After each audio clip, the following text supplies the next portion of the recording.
Check the mic and make sure it sound right, boys.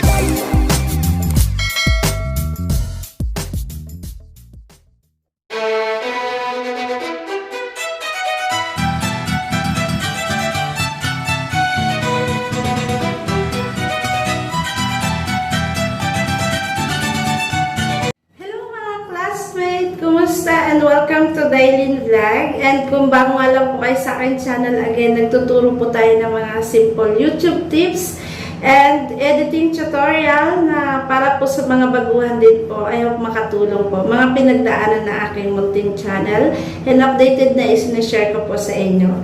So, for today's video nga po, gaya na nabanggit ko sa inyo, isa na namang simple YouTube tips.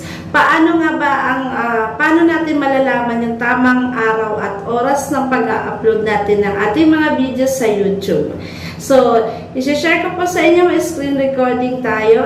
Again, meron tayo screen recording kung saan natin makikita yung or malalaman, magkaroon tayo ng idea kung kailan po yung mga viewers natin, kailan tayo pwedeng mag-upload at anong araw. So, panoorin niyo po yan. And again, maraming salamat po sa mga patuloy na nagko-comment sa ating previous video and na-check ko po. And according nga po sa ating nabanggit ko po na kung sino man po yung mga nagko-comment ay i-raffle po natin. Deadline po Sunday 10 PM Pinas time. And ang mananalo po ay so shout out ko na lang po, i-announce ko sa premiere po mismo na itong ating tutorial for today. So, every Monday 2 PM Pinas time, so nag-upload tayo ng bagong video. So, panoorin niyo po yung aking i-share po sa inyo for today and I hope makatulong po. Please watch this. Kapag may YouTube Studio na po kayo, so download nyo lang po yan sa Play Store. White Studio. So, punta po tayo dito sa dashboard natin. So, dito tayo sa dashboard. Ayan. So, kung papansin nyo po, meron na tayong 2,405 total subscribers. And, ito po yung previous natin na upload last Monday, how to pick a random winner. So, ayan po yung pupuntahan natin sa analytics. Okay, so ayan. Ayan, yung real time na yan, ayan yung i-press nyo po. So, una, nung September 7, so alas 2 po yan. So, wala pa tayo halos viewers, isa lang. Tapos, itong alas 3 na siya, naging 3 na. So, noong September 7 yon. Tapos, pagdating ng alas 5, bumaba ulit. So, mga ganyan po yan. Tapos, pagdating naman ng alas 7 ng gabi, yan, tumataas na siya ng tumataas. Siguro kasi patapos na. Sa mga Middle East kasi pag mga ganyan, oras na ng snack yan ng gabi. Pagdating naman po nung alas 8, so tumataas na siya kahit pa paano, di ba, may nanood na sa ating mga video. Tapos pagdating nito, ito yung pinaka ng alas 11, so may 7 na tayong viewers. So siguro kasi pahinga na rin yan, tapos na yung mga trabaho. Diyan lang malalaman kung ano po yung, so dito tayo, start natin, tapos bumababa siya ng madaling araw, wala na kasi manonood dyan. Okay, so plus 12, tumaas na rin siya ng hating gabi yan. Okay, so plus 12, alauna, okay, tulog na yung mga tao dyan. Umaga ulit, alas 7, alas 10, September 8. Okay, so pag mga 11 na mark na umaga, konti lang din nanonood. And pagdating ng mga alas 2 po ulit, may nanonood na ulit sa ating mga video. And, kung papansin niyo po bago mag alas 2, ayan o, alauna, may 3 nang nanonood sa ating mga video, kahit pa paano, di ba? And then, pagdating ng alas 2, may 6. Pagdating ng alas 5, alas 3 po yan, alas 5, military time pala yan. Alas 3 ng hapon, kasi, yung iba niya natutulog, so wala na halos nanonood sa atin. And pagdating ng alas 6 ng hapon, so lumaki ulit, may nanonood na ulit sa ating mga video. So kung papansin nyo po, ang ating napili po na previous natin premiere is, schedule ng premiere natin is alas 2. Kasi nasa pagitan po yan na nagpapahinga, papunta na magpapahinga yung mga tao. And ito yung pinakamataas natin, alas 5 din.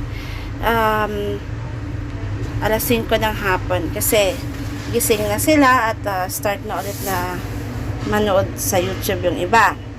Okay, so patapos na rin yung trabaho. Check natin to. Yan, so pag mga alas 12 meron na rin nanonood sa atin. So yan, alas 7 konti lang. Then again, alas 12 ng tanghali, yan, may nanonood sa atin. So kung napansin nyo po na sa pagitan po ng alas 12 hanggang alas 5 may nanonood sa ating mga video, kaya pinili ko po na yung premiere ko is alas 2 ng hapon para kahit pa paano may nanonood po sa ating mga video. So depende po yan sa inyo kung ano po yung nasa analytics ninyo, basta dyan nyo po makikita kung anong oras po ang pwede ninyong i-upload ang inyong mga YouTube video. So I hope nagkaroon po sila ng idea sa nabanggit ko po sa inyo kung ano yung best time na mag-upload tayo. Okay po, salamat po Missing Kids Vlog, very informative. Good luck sa premiere po. Shout out po, and at Rosalina Ancho 423, other option ito para magamit ang comment picker. Mas maganda pa kung nilagay po yung link. And nandito na po yung link at pinin ko na po siya. So ito po yung link na comment picker na ginamit ko po dito sa ating tutorial. Salamat po sa suggestion. And Clear San Juan again, I replayed it as soon as I got home. Mas madali nga siya kasi sa ibang comment picker.